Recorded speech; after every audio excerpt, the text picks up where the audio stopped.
Good afternoon, everybody. This is Robert at Scott Leroy Marketing. We're going to get started with our Placester 101 class. This is our basic website setup class. We're going to go through getting your site launched, getting your information into the site, and getting it ready for clients to start using. This class is follow along, so you're going to be clicking where I click. You're going to be doing what I do. So you'll need to make sure you're logged into your MyKW account on your computer at the same time as you're watching this. Melanie says she can't hear me. Melanie, you may need to call in.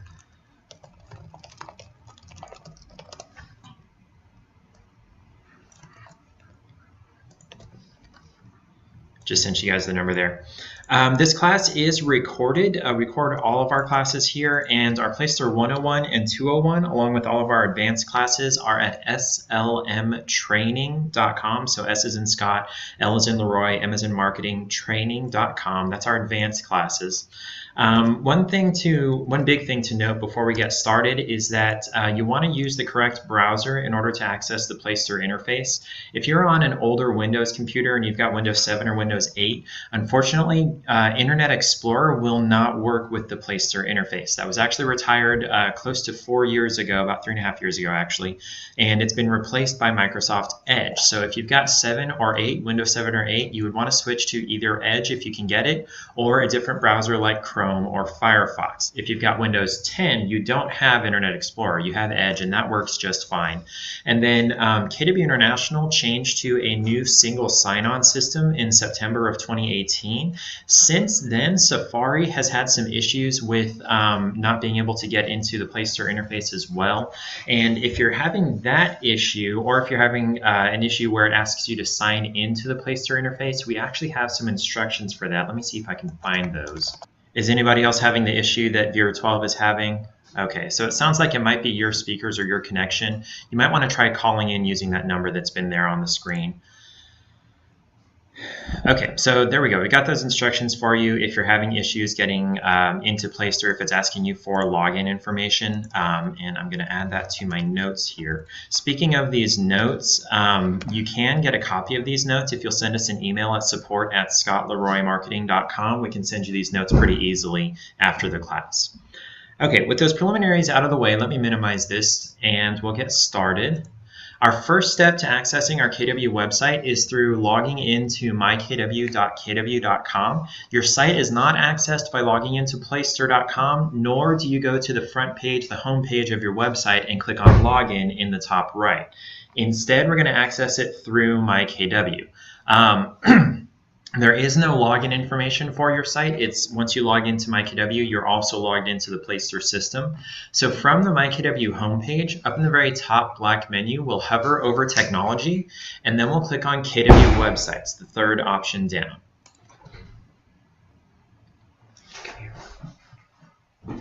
On this page, we'll scroll down just a little bit, and we should see this red button that says Go to My Website. Now, if you don't have this button, unfortunately, I have a little bit of bad news for you. There's nothing that we can do about it during the time of this class. In order to have this, or excuse me, if you don't have this red button, instead you'll have some instructions there on the page.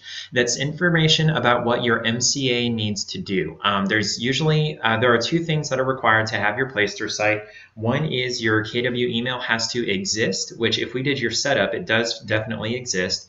And then the other one is that your MLS ID has to be added to the KW white pages. That's not something that you can do for yourself, nor is it something that we can do for you. It's actually something that your market center has to do, and it has instructions on that page for getting that added to the white pages. You would want to contact your MCA, your market center administrator. That's the person who's responsible for getting commission checks to agents. They're the only one who can add your MLS ID to the white pages to enable your Placester site.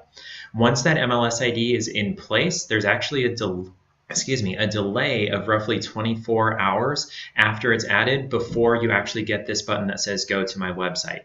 You'll also get a pop-up notification when you first log into MyKW letting you know the Placester site is available. So if you don't have this button right now, you're welcome to continue with us, take some notes, and you can set your site up after it's available, or you can check in next month for our Placester 101 or watch one of our recorded classes. But if you do have the red button, let's click on our red Go to My Website button here to go into the Placester interface. There we go. So this is our Placester dashboard. The very first thing to notice about your dashboard is there may be some tiles across the top here that may say something like almost there or almost done or getting started or something like that. You can ignore those tiles. Those are not important. We're going to be taking care of most of those in Placester 101, and then you can address the other ones in Placester 201. We'll be doing that next week, or you can watch the recording again at slmtraining.com. So the first thing we want to do here on the dashboard is over on the left under Quick Actions, we want to click on the second link here, which is Launch Site. Now, if you don't have Launch Site, instead it's going to say View Live Site. So that means your site is already launched, so you don't need to launch it. Okay, Viewer 10, it's asking you to log in. That was what I sent just a little bit ago. We have instructions for how to fix that. So let's click on Launch Site to get that site going. And it is just one click. There are no settings to choose. There's nothing to type in, no crazy server things to do. You click launch, site is launched really easily. And where it takes us here is the list of our sites. So if your site was already launched and you didn't get to click that link, the way to get here is up in the top right, we'll click on our grid of 9 squares, and then we'll click on sites right here. And that'll take you to this page where it'll list all of your existing Placester sites. For the majority of agents, you should just have one site here in this list. There are a few exceptions to that. One is like Scott has here. If he's a member of the commercial division, you get an additional site for the commercial division that's for just commercial properties. Same thing for farm and ranch. You get an additional site for farm and ranch. You used to also get an additional site for luxury, but since luxury properties are still residential properties, they changed that to be now on your existing residential site, you get a new theme that's for luxury agents. Now, we have seen in a handful of cases where for no particular reason, the Placester site will automatically give agents a second free site. By default, you only get one free site, and if you try to add an additional one, it would ask you to pay for it. Will you guys excuse me for just a moment? Sorry about that. So if you did try to create an additional site using the plus sign, it would ask you to pay when you went to launch it. That's because you're only getting one free site through KW. But like I said, every once in a while, it does somehow create a second free site here. And you're welcome to use that site if you want to, but our recommendation is just to go ahead and delete it because it's not going to be launched so that you avoid confusion. So you're not making changes to one site, expecting them to show up on the other site and spending a whole bunch of time that you don't need to. And then the last way that there might be multiple sites on this page, and I've seen it where agents have done this 6 and 7 and 8 times, every time they come in to try to make changes to their site, they somehow end up on this page and they click the plus sign and create an additional site. And they make changes to that one and they go back out and try to look at the one that's already launched, and none of those changes are there. So they come back in, they create a new site, and they go through the whole process over and over again, and they end up with 8 additional sites that they can't actually use, and we have to go in and delete all of those. So whatever you do, don't click this plus sign here because you already have one site that's available, and that's the only site you're allowed. So from here, from this list of sites, we're going to click on Edit Site here to go into the site settings. Now this page we're on here is this one right here, Site Settings. If I were to click this link, nothing would happen because we're already on this page. And this is where we're going to spend all of our time in our Placester 101 class. If you want to look at pages, blog posts, testimonials, and areas, that's something for Placester 201. You want to go back to slmtraining.com and watch our most recent 201 class, or join us again next week. We'll be doing Placester 201 at that point. We're basically just going to start at the top and work our way down to the bottom. So our first option here is IDX integration. IDX stands for Internet Data Exchange. That's the connection between your website and the MLS so that listing data can come from the MLS and go onto your site for clients to search. By default, what's selected in this section, what's on, is the Keller Williams listing service, and that's going to be only KW listings. You're not going to get listings from like Coldwell Banker, CryLike, whatever the one, Remax with the balloon. You're not going to see any of those listings if only the Keller Williams listing service is selected. Instead, what you would want to do, and I don't know why it's not letting me, there we go. What you would want to do is click on this to turn it off and instead turn on the correct MLS, your actual local MLS. Now, if your MLS isn't listed here, the only option is the KWLS. You can leave that selected for the time being, but you would actually want to reach out to your Market Center leadership and have them help you send a request to have IDX connected to your website. That process is a little bit different for each MLS and each market center. Your market center leadership should have information on how to do that. We don't keep up with the information for all the hundreds of market centers and hundreds of MLSs and thousands of combinations that there would be. So you're going to want to reach out to your market center leadership to get that on there. Now, if your MLS is listed, but it doesn't give you the option to turn it on, instead it says pending over here on the right, that's actually something you're going to need to contact Placester about, because there's some additional things that need to be done either on their end or on your MLS's end or by your broker that needs to be done in order to enable it to turn on. I just sent you the information for how to contact Placester. Their email is data, D as in dog, A, T as in Tom, ops, O, P as in Paul, S as in Sam, at placester.com. And that is pronounced Placester. It's not Placesetter, it's not Placaster, it's not Placester, anything like that. It's Placester, Placester. So once you've got your actual MLS selected, if it's available, you want to make sure to click the green Save button down here at the bottom. That Save button, you have to click that after any changes that you make to your site. If you make changes and you exit that section without clicking Save, all those changes are lost. You'd have to go back in and redo them. So let me come back in here to IDX integration, make sure that's actually on there. The Placester IDX section has been really weird for the last several months, where sometimes when you select the correct one, it doesn't actually save it. You got to go back in and undo it and redo it 3 or 4 different times. So if you're having an issue with that, just send us an email at support@scottleroymarketing.com. We'll try to figure out what's going on there. Underneath IDX integration, we have these 2 options here for global filters and featured listings. Global filters, we're not going to spend any time on, because in the vast majority of cases, you want to leave this alone.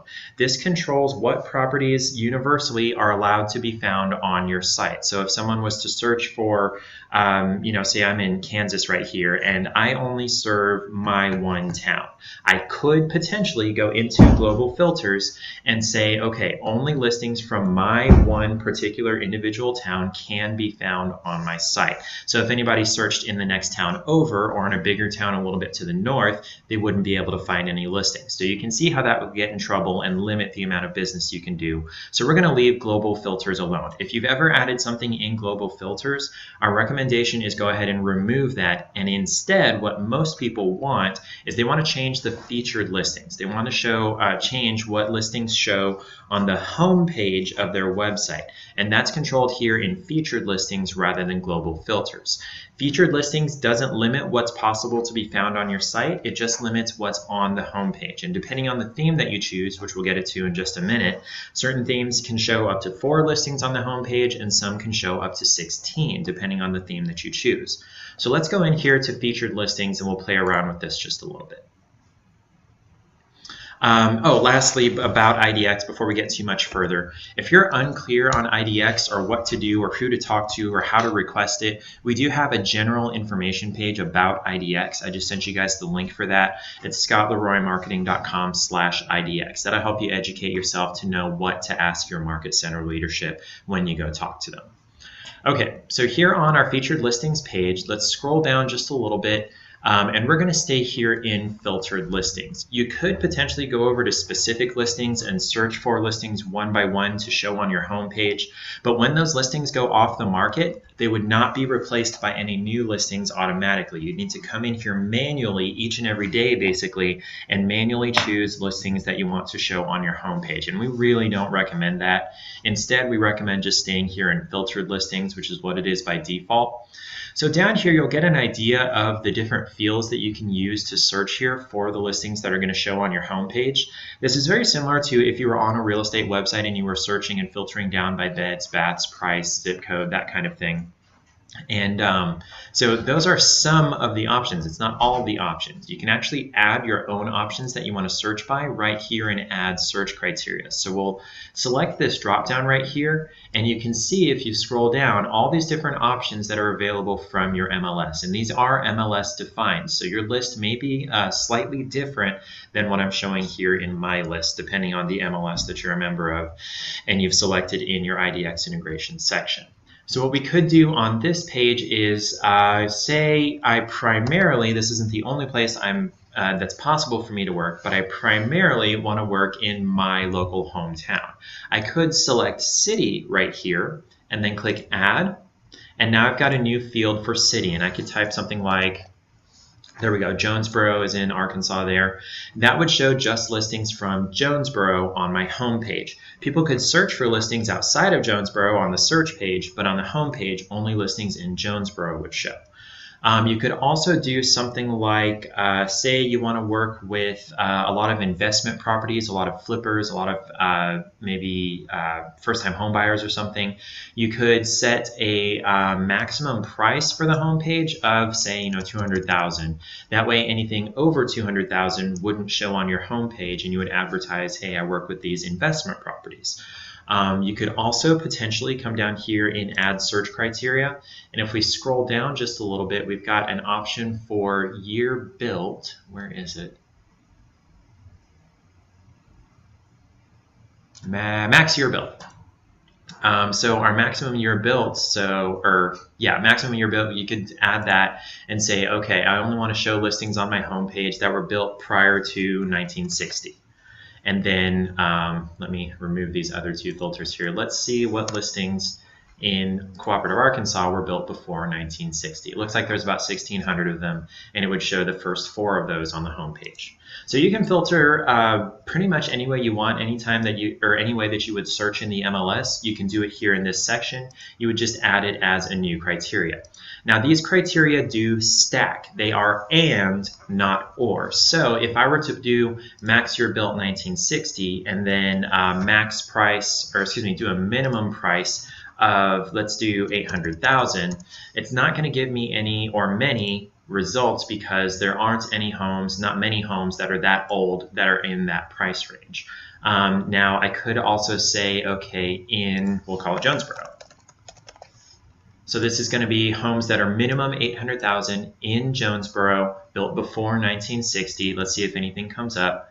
Brings it down to 3. So these are ands, these are stacking. So it's Jonesboro and 800,000 minimum and built before 1960. So keep that in mind as you're playing here with these filtered listings. And you can change these at any time. Any changes you make to your site are immediate. There's no delay, there's no waiting period. You make your changes, you scroll down and click save, and that's applied to your site right away. Now, let's see, we just made some changes to our featured listings, so that's going to change what shows on our home page. So to go look at the site, we're going to come up near the top right here, and we'll click on View Live Site. That's going to open it in a new tab.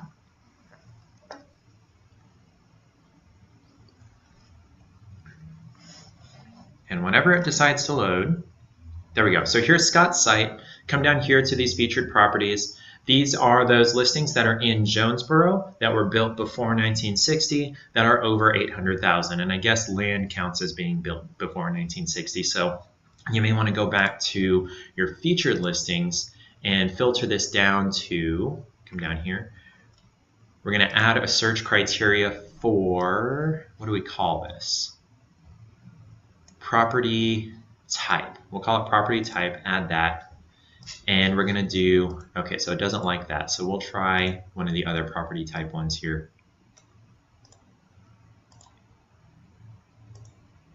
Okay, so that's not going to let me choose one. Let's do this last property type one here. Raw. It's not going to let me choose there. But theoretically, you should be able to do property type residential. So that way it would only show homes and not land and not commercial investment, huge tracts and things like that. So let's see. So that was our featured listings. Underneath featured listings, there's this grayed out option for open house info, and it says this feature is only available for single property sites. That's not what your site is. That's not where it's provided by KW, so we're going to skip that. If you want more information about single property sites and open house info here, please contact Placester directly. Underneath that, in this site design section, we're going to click on theme selection. This is where you choose the look and feel and layout and colors for your site. Unfortunately, there is no drag and drop interface. There's no coding. You can't change any of the font faces, any of the font names. It's basically what you see on this page is what you get as far as the customization of the look of your site. There are 8 themes that are available to KW Associates. By default, what's selected is this KW exclusive one. It's called Madison. There's another KW exclusive one called Madison Metro here. It's got more white space than colored space like on the regular Madison. There are also 6 others. We've got the Plymouth here, Toronto, Sedona, Fremont, Phoenix, Franklin, and then we're back at the Madison Metro and Madison. So you would choose your theme based on the layout, based on the look and feel, based on the general arrangement of things and whether or not you like them.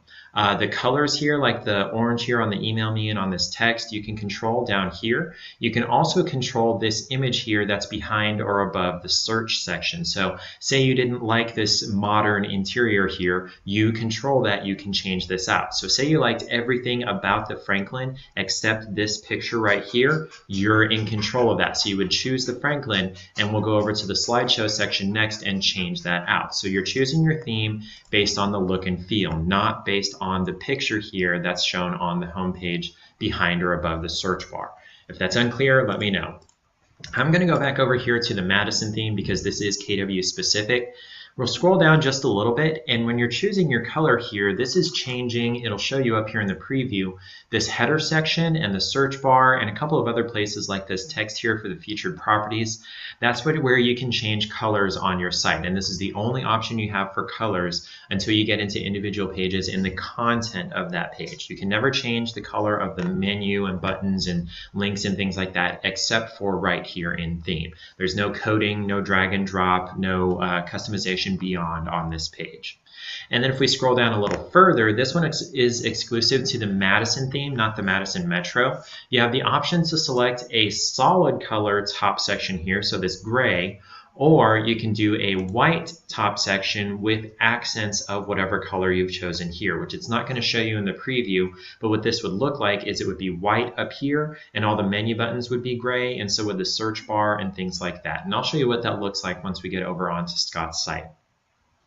And then underneath that, again exclusively on the Madison theme, you get to choose what it says right here in place of the best place to find your home. If you leave this blank, it will say the best place to find your home. You can't have nothing in this box unless you do maybe just a space, and then you could save it and it would be blank. Otherwise, you have up to 60 characters that you can put here. And typically when we set this up for agents, you can do, we do your home search starts here or your search starts here. So I'm going to do that here in this box.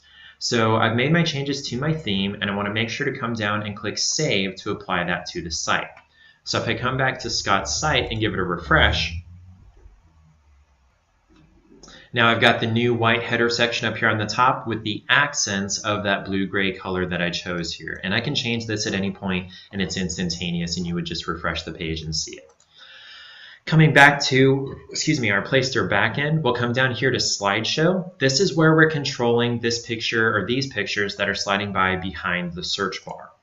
So Placester has several pre-made slideshows that you can select here, and they are all very nice. But say you live in a more tropical area, or you live on the West Coast and your coastlines don't look like this, you can actually change out the pictures in these existing slideshows, or you can click the plus sign to create a brand new slideshow and just insert your own images. Now it does say each theme allows up to 5 scrolling slideshow images. You can't have any more than 5 images that slide through on your home page. You can have fewer images. You can have 4, 3, 2, or just 1 static image, but you can't have any more than 5 images. So we're going to come down and you can select any of these themes, slideshows. You would do select, just scroll to the bottom and click save.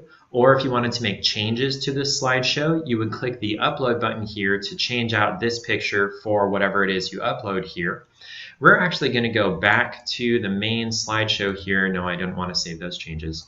go back to the list of slideshows, and we're going to create our own slideshow. So we'll click the plus sign here, and we'll get started uploading our own images. So I'll call this one class slideshow. That L does not need to be capitalized. And I'm going to get started down here uploading my images. And this is going to take just a minute because we can only do one at a time.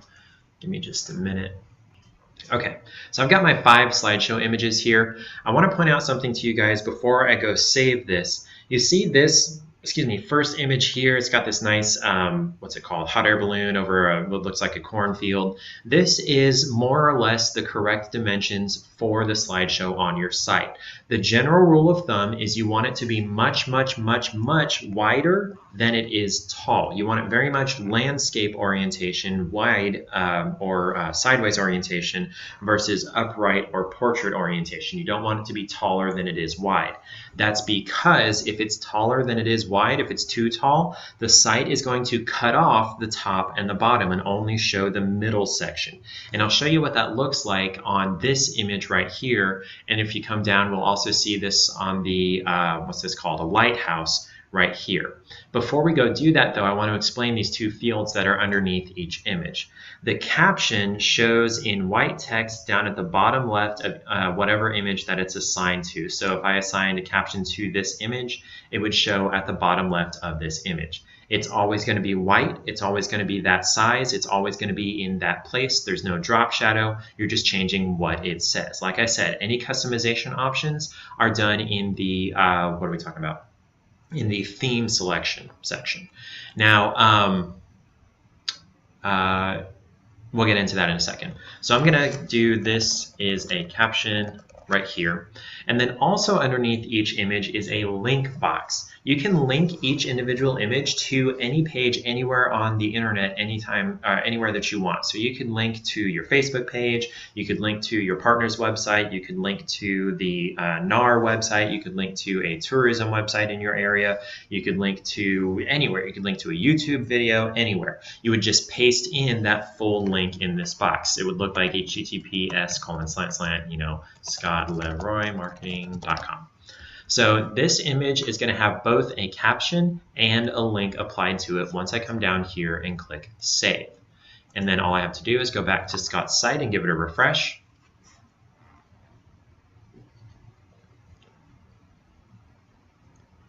And now we've got these new slideshow images here on the back. Now, one thing to point out here is this is a caption. You'll notice that it actually kind of cut off the top and bottom anyway. You could see the entire hot air balloon in that original image. That's because this isn't exactly the dimensions that it wants. It wants it actually to be about 100 pixels shorter than it is. But this does get the point across that there's a hot air balloon over a cornfield. If you want more information about how to get your images precisely to the size to fit this theme, I'm sending you the instructions there. Placester has a support article with step-by-step instructions for that. And then let's go over, oh, actually, if I click on this image, this is going to open up the link that I applied to it, which is taking me to the ScottLeroyMarketing.com website. So now I go back here. Let's look at this second image here. Now, while I'm waiting for this to load, I do want to ask if you guys have questions. Feel free to shoot those over in the chat window. Again, if you look up near the top of your screen, you should have these same 5 buttons here. If you'll click on the one just to the left of center that looks like a speech bubble, that'll open up your chat window. Here's where you can send me questions if you have them. I am monitoring that, so definitely send your questions over so I can answer those if you need them. Okay, so here's that second image, that the boots here, and let me remind you what this looked like. Go back here to my slideshow section, and then select our slideshow that we just created. You'll notice there are some boats up here, there's a dock here underneath the boots, but all you can see is kind of the tips of the boots here. That's because this image was too tall. Actually, let me go back here. This image was too tall, so it cut off the top and the bottom. Same thing here for the second to last one, which is this lighthouse. You can barely tell that this is a lighthouse because it cut off the top and the bottom. So you very much want those images to be way, way, way wider than they are tall. I feel like I've spent too much time on this. Okay, coming back here, we don't want to save that. So coming back here underneath slideshow, we've got certifications. This is the easiest thing to do on the site. You just click the certifications that you have. If you're in the United States, you have to have equal housing opportunity. And then if you're a member of any board of realtors or association of realtors, you have to have the National Association of Realtors logo on your site. So that leaves 4 more slots that you can select for your site. It says you can select up to 6 logos. So if you've earned your CRS or your CRB or your RCE or whatever these different alphabet soup things called, are, you can select one of those or each of those up to 4 more. Once you've got them selected, you would click Save, and that would apply those to your site. I think all of the themes are going to show them in the same place down at the bottom, just above your Market Center contact information, which we'll get to in just a little bit. So there's my equal housing, there's my NAR logo. Underneath that, we've got social networks. This is going to show these, depending on the theme that you've got, somewhere near the top. If you've got like the Fremont theme, there's actually a ribbon that drops down next to the search bar where it'll show them. But here in the Madison, it shows them here at the top left. Now you'll notice in these boxes, this is not the entire https://www.facebook.com/ScottLeroyMarketing. It's just Scott Leroy Marketing. It only wants the part after the first slash. You don't paste in the entire address in these boxes. Same for Twitter. It only wants the part after the slash. One thing to point out about like LinkedIn or about YouTube, there's usually another slash or even multiple slashes after the first one. You want to include all those slashes. It's everything, absolutely everything after the first slash. So we've got https://www.linkedin.com/ and then you just copy everything after that and paste it into this box.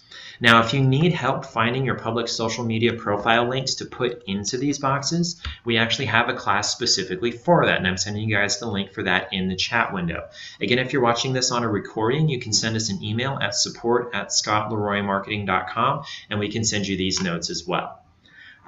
So once you've got your social media links in there, again, it's only the part after the slash. Make sure to click Save to apply that to your site. Coming down here to search form, this gets a little bit fun. All of the themes have a what's called here the Omnibox with autosuggest. That's exclusive to KW agents. Only KW agents get this option. This is very similar to the search box on the KW.com website, on like Zillow or Trulia or Realtor.com. You just type in what you're looking for. You know, 3 beds, 2 baths, 1,500 square feet, and you put in a zip code, and bam, it'll give you listings that meet those criteria in that area. If you want a different type of search box, we'll get into that in just a minute. If you've got the Madison or the Madison theme selected, this is going to be the only option, the Omnibox with autosuggest. So we would just do next and save, and that would just make sure to save it on your site. And that looks like this on the home page. But say you wanted a different style of search bar. You wanted to have like a drop down for price, a drop down for beds, a drop down for baths, a drop down for zip code, things like that. You can have that. You would just need to come back here to theme selection and choose a different theme. So I'm going to choose Plymouth here. And you'll notice, see, we have that option for the drop down. So I'll scroll to the bottom and save that. And now when I come back to the search form section, there we go. Click on search form right here. Now I've got some additional options besides the Omnibox. You can use the Omnibox with themes besides the Madison and the Madison Metro, but you also have some additional options here with drop downs. These are just telling you which drop down do you want to be first: price, city, zip code, or neighborhood. I'll select city here because oftentimes that's what people are looking for. Price is the most popular though, that's why it's higher up on the list. But I'll do city right here. This is choosing the fields to show on the home page.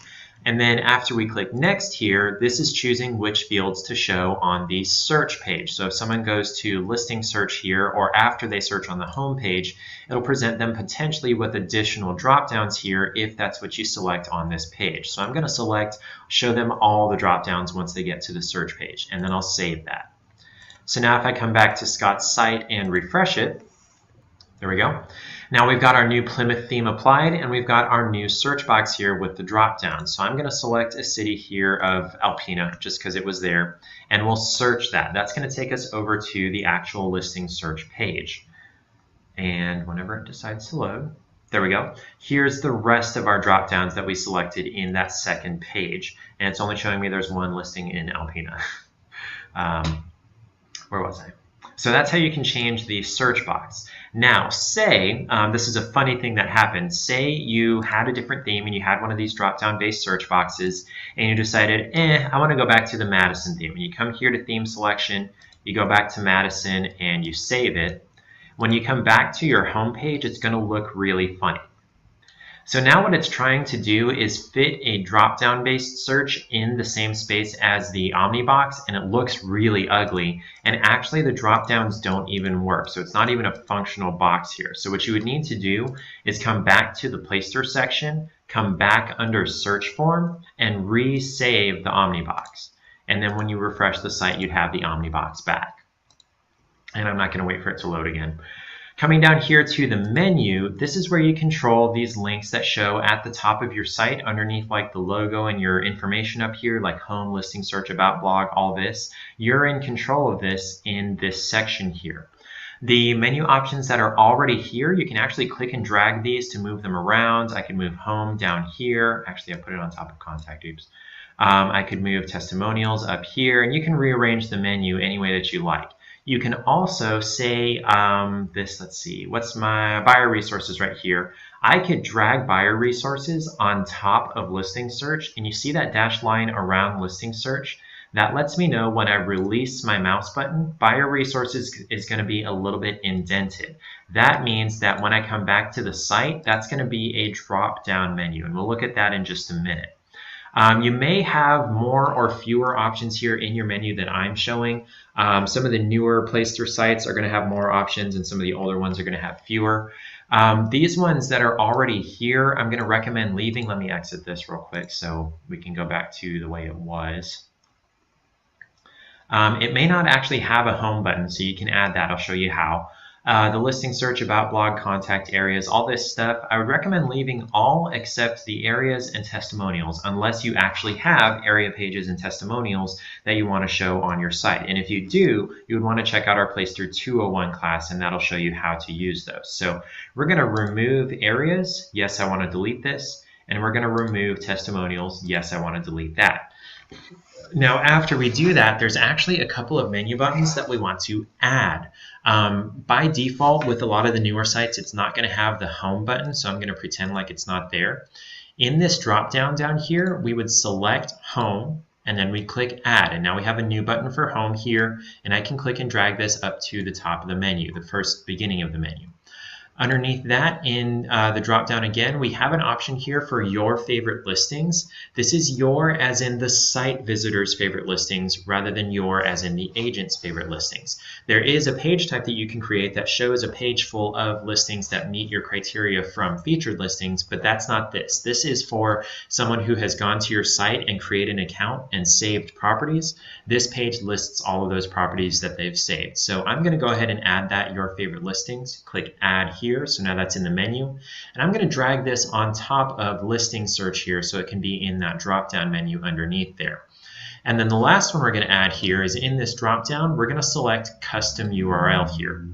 This is, we're going to click add here, and this is where you can add a link to anywhere on the entire internet in your menu.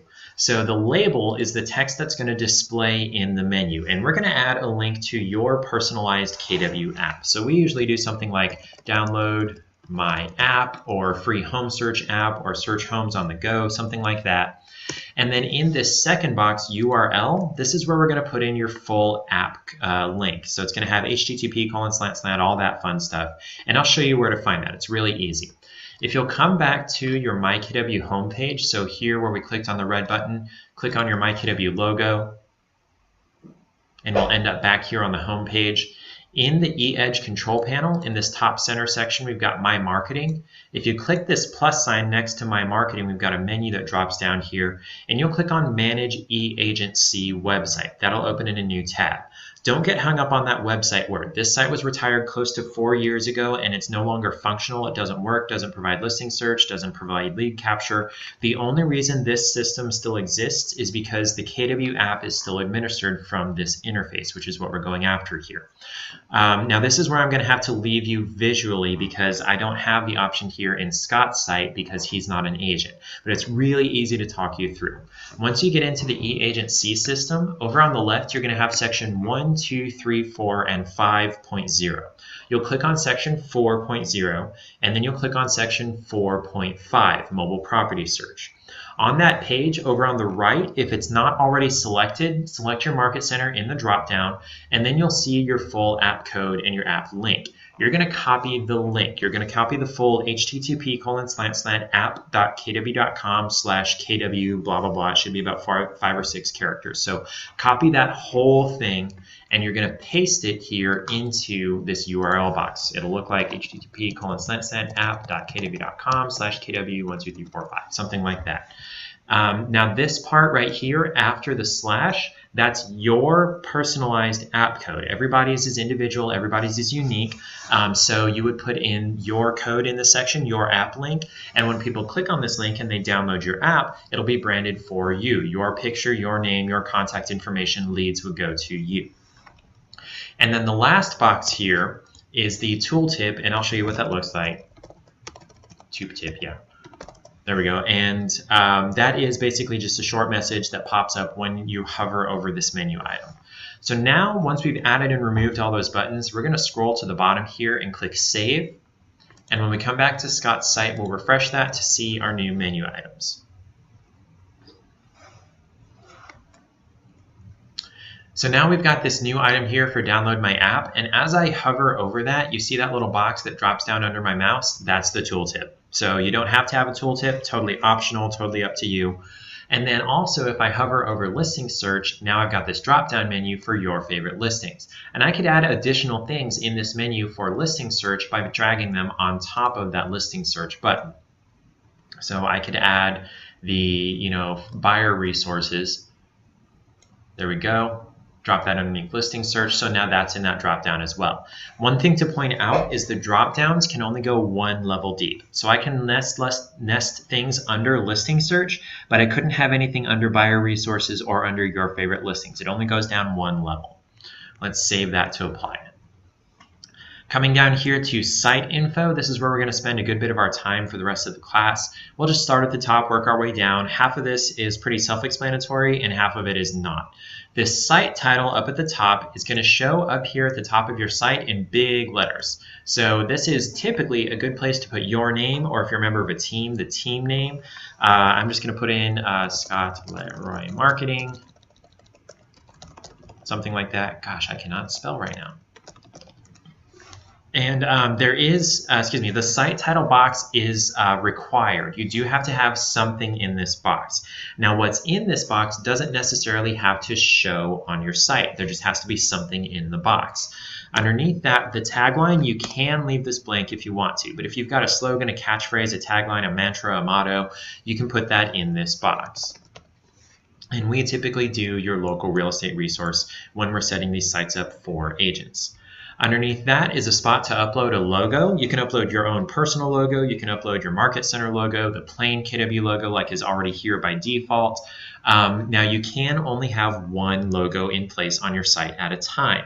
So if you've got a personal logo, but your Market Center has a compliance requirement to display their logo on your site, unfortunately you wouldn't be able to show your logo. You'd have to show their logo. There's also this button over here for select a KW logo. There are about 60 Market Center logos in here out of 824 Market Centers. So very, very strong chance that your Market Center logo is not in this section. Instead, you would want to do upload logo and upload your own Market Center's logo. Now, if you want to know where to get your Market Center's logo, it's actually pretty easy. We have a class specifically for that, and I'm sending you the link to that class. Now, I had a question a little over a year ago from an assistant who thought because there's a logo here and I still have the upload file button, that means I can upload 2 logos. That's not the case. If you click on upload file, it'll replace this logo with whatever you select in this section. So you can only have 1 logo in place at a time. Underneath that, we've got a couple of checkboxes here. Off by default is display name and tagline. So by default, these two boxes won't show on your site. You have to check this box to show them up at the top left of your site. And then by default on is display logo. So by default, this logo is going to display on your site unless you uncheck this box. We recommend checking both of these boxes. Get as much information on your site as you can. Underneath that, for favicon, this shows in up in the browser bar, in the tab bar. If you'll look underneath my mouse here, it may be very hard to see. There's a stylized geometric P here for Placester. More obvious here underneath my cursor is this little red box with the KW logo here. That's the favicon, and so that's where the favicon shows. It's teeny, teeny, teeny tiny. It's 16 pixels wide by 16 pixels tall. Almost nothing to look at. So this is not the place to upload your picture. All people will be able to tell when your picture is that small is, oh, there's a person. Probably won't even be able to tell your gender or anything. So don't put your picture in this favicon section. Instead, we recommend just using the KW favicon, just like this one. And if you want that one, I've got the link here sending you, and you can download that. So I'm going to upload that right here. Eventually, there we go, favicon. And there it is, teeny tiny 16 by 16. Now you have the ability to upload your picture here, but again, it's going to display it tiny up here. Underneath that, contact details, pretty self-explanatory, your name. Gosh.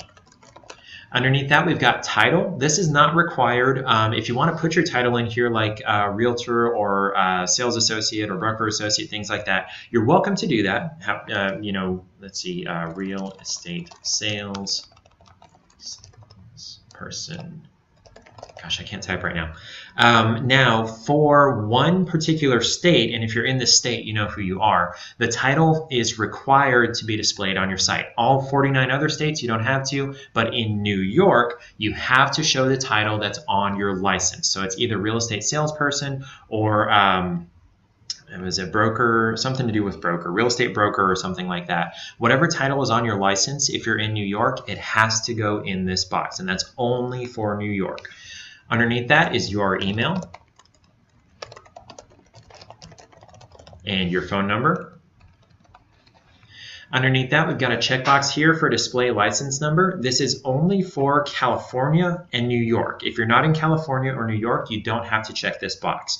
If you are in California or New York, check this box, and then we're going to right-click on My Profile and open this in a new tab. Coming over to that My Profile tab, next to where it says My Profile here, we'll click on Edit. And we're going to scroll down to this very last box here for license display. If you're in California or New York, you do have to display your DRE number in this box. So you do DRE number and then whatever your license number is from California or New York. Any other state, doesn't matter, you can leave this alone, but in California or New York, you have to put that in this box here. And then as you, before you can save this, you actually have to put your phone number up here as well. It won't let you save it without phone, so just throw your phone number in there. Nobody's seeing this information up here, so you can leave this all blank. The only thing that's displaying on your site is this one box right here, so you can leave all of this alone. Don't add a picture, don't choose any of this stuff because no one is seeing this. It's not on your site. Once you've got your license number and your phone number in there, make sure to click Save Profile so that it can show on your site. Under that, for photo, this is a place to upload your picture. So this is not like the favicon. This is where you can just put in your picture. It's going to show in different places on the site depending on the theme that you've chosen. Got a nice picture of Scott here. Under that, office details, pretty self-explanatory. Office name would be, in most cases, just Keller Williams Realty. But for New York is picky as can be. You have to use the actual DBA name of your market center. So like, let's see, Keller Williams, Southern Tier and Finger Lakes. That's the official DBA name for one office in New York. And if you're in New York, you'd have to ask your market center leadership for what name needs to go in this box. Underneath that, this box is optional except, again, for New York. You would have to put in your actual market center's website link in here. So it would be like https://kwstfl.com. So you have to have this in here, or it's $1,000 fine if you're in New York. 49 other states, you're fine. If you're in New York, have to have that in there. Office phone would just be your market center phone number. Now, when we're setting this up for agents on behalf of agents, we just throw in this agent's phone number back in this box. Same for the email here. It's up to you which one you want to put in there. My own personal feeling is to go ahead and put in your market center's contact information in here, because if people are trying to contact your market center, they're actually trying to contact your market center. They don't want just your information over again, because odds are they've probably already tried reaching you and maybe you're asleep, or you're with another client, or you're on the other line or something like that. And so they're trying to reach your office for whatever reason. And you want your office to get that deal so that you can get profit share if that's something that you're working on. So I would recommend putting the office number in here and the office number, or excuse me, office email. And then the address is the physical address of your market center, whatever that is. And then for the site header section here, for these two checkboxes, guess what? Also for New York. Any other state, doesn't matter, but if you're in New York, you have to check these two boxes. It's required, otherwise $1,000 fine. Underneath that, for footer links, there's a couple of situations where this might be necessary. The main one that we run into most of the time is for Texas. The Texas Real Estate Commission requires links for your information about brokerage services and your consumer protection notice to be shown on your site on every page. This is where you would do that, in the footer links. And if you need instructions for how to do this, and let me go actually grab those, because I need to have those moving forward, which may take me a minute, so I apologize for that. All right, save that. Okay. So now, one thing to point out, if you are in Texas, these links, some default links should already be here for the Consumer Protection Notice and the information about brokerage services. The Consumer Protection Notice, you can leave it as is. There's no information that needs to go on it. But if you're in Texas, you know that the information about brokerage services needs your name, license number, email, and phone number on the last line there. And by default, what's in here does not have that information. So, excuse me, you need to get an IABS with that information in there and add it to this section. I just sent you instructions for how to do that. If you need additional help with that, just send us an email at support@scottleroymarketing.com and we can get that added for you. Okay. Very last thing down here is the meta title and meta description. I'm not really going to go too much into these except to show you where they show. The meta title shows in two places. It's up here in the browser tab for viewers to see while they're on your site. It also shows on search engine results.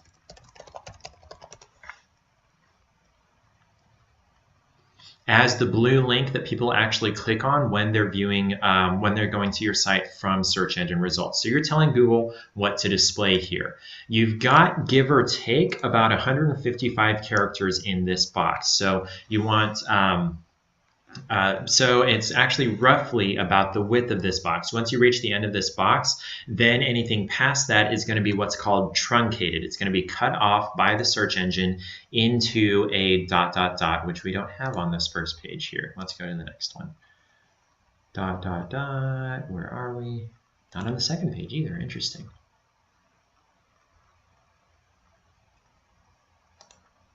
Wow. People are good. There we go. Finally. Okay, so where was I? So this ... right here, this is the truncation. So after about 55 characters, I'm sorry, I said 155 earlier, it's actually just 55. After about 55 characters, the search engine is going to cut it off and turn it into a ... Doesn't hurt anything, just know that important information that you actually want people to see needs to be up front to the left of this box. So typically, I'm going to do, let me close this because that's confusing. I'm going to do something like Scott Leroy, your local real estate resource, search homes for sale, gosh, in Orlando, Florida, something like that. And you can keep going, Keller Williams Realty, whatever. But after that 55 characters, roughly just about the edge of this field here, it's going to get truncated by the search engine. For the meta description, you've got a little bit more leeway here. You've got 155 characters. It's about 3 times as much space, so you can be a little bit more verbose. This is not the place to load up on quote-unquote meta tags like homes for sale in Orlando, property for sale in Orlando, real estate for sale in Orlando, ad nauseum. That's not the place for this. Meta tags fell out of fashion about 10 years ago, 10 or 11 years ago. Search engines don't really care about that anymore. Instead, what's supposed to go in this box is a helpful, human-readable description of what's going to be found on this page before they click on it on the search engine result, because that's where this shows. This gray text underneath the blue link on the search engine result, that's the the meta description. So actual real life people are seeing this. So if you load this full of tag, they're going to go, what? And just leave you alone. So I'm going to do something like Scott Leroy is, something like that. So if you want more information about getting these fields to be exactly the way that you want them to help your search engine rankings, we actually have a guide specifically for that. It's our search engine optimization challenge. I'm sending you guys the link for that right now. So we'll save that here. And now if I come back to Scott's site, give this a refresh, and I apologize, we are running a little over on time.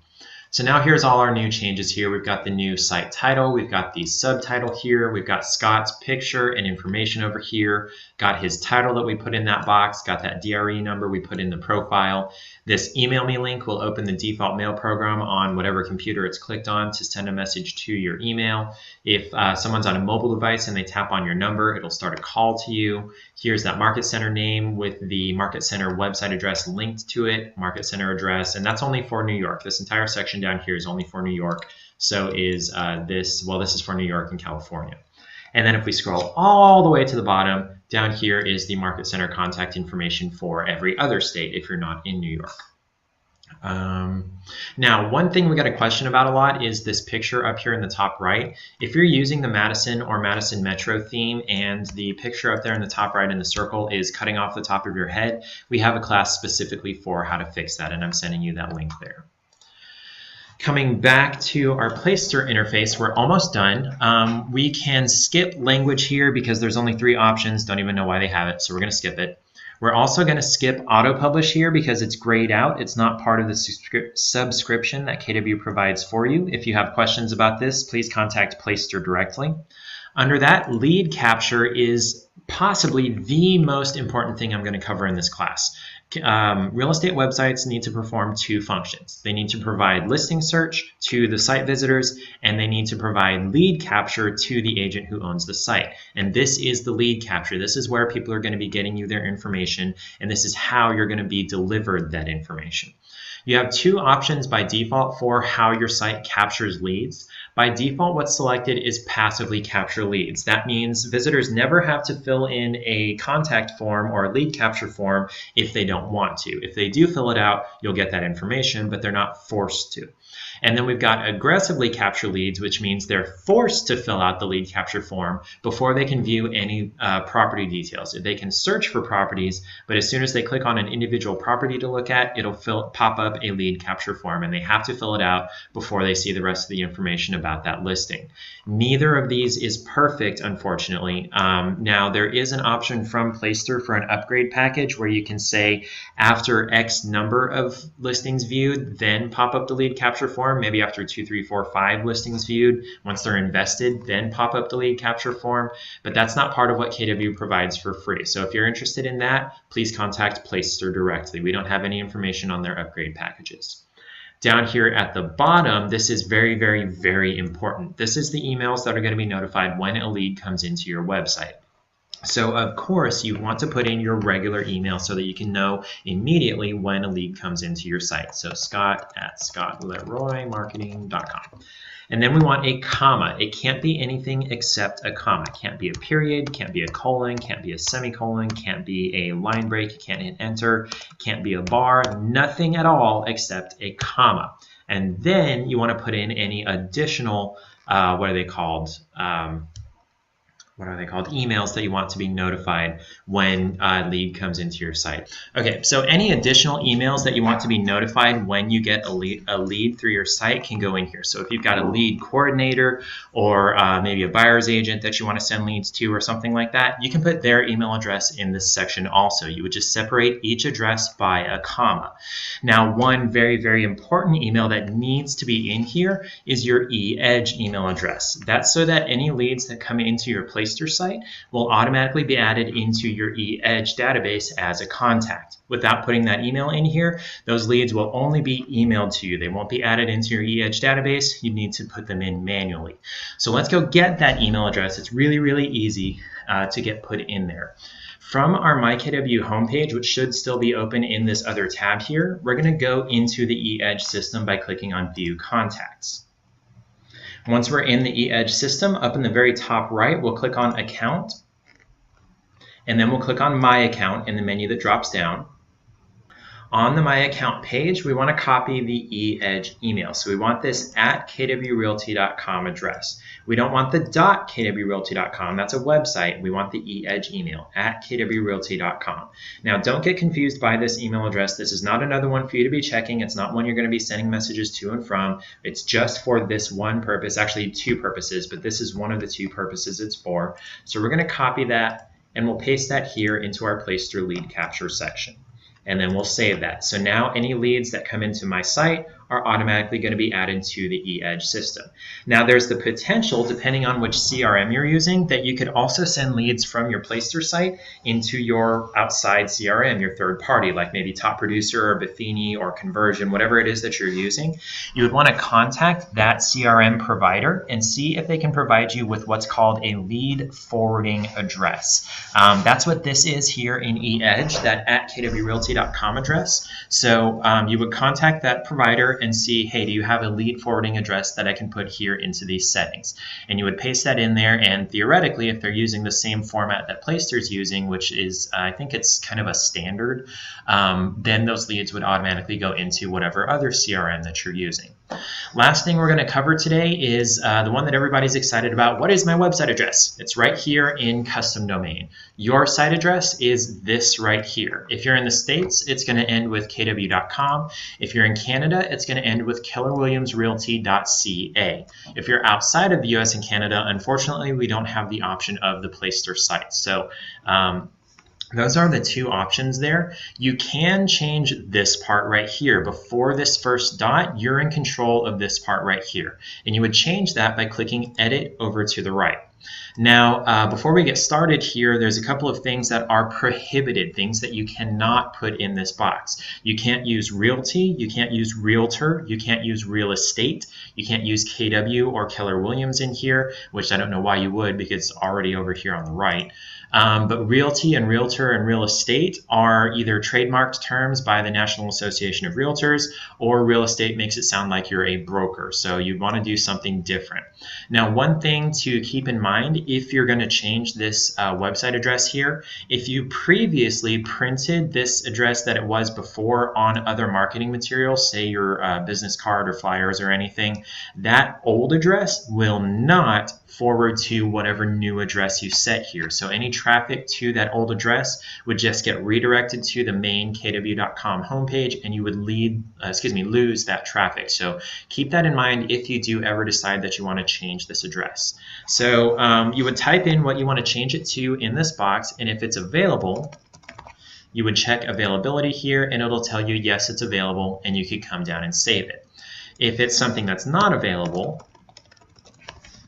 check availability, it'll tell you no, it'll turn red, and here's a couple of options based on your information in that profile that it gets from KW, and you can select one of those and then click Save also.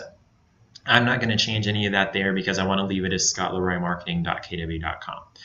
Underneath that, we've got this Add a Custom Domain section. If you've gone to a domain provider like GoDaddy or Google Domains or One-in-One, whoever it is out there, there are a million domain providers, and you've purchased the custom domain, this is one half of the equation of connecting your domain to your website.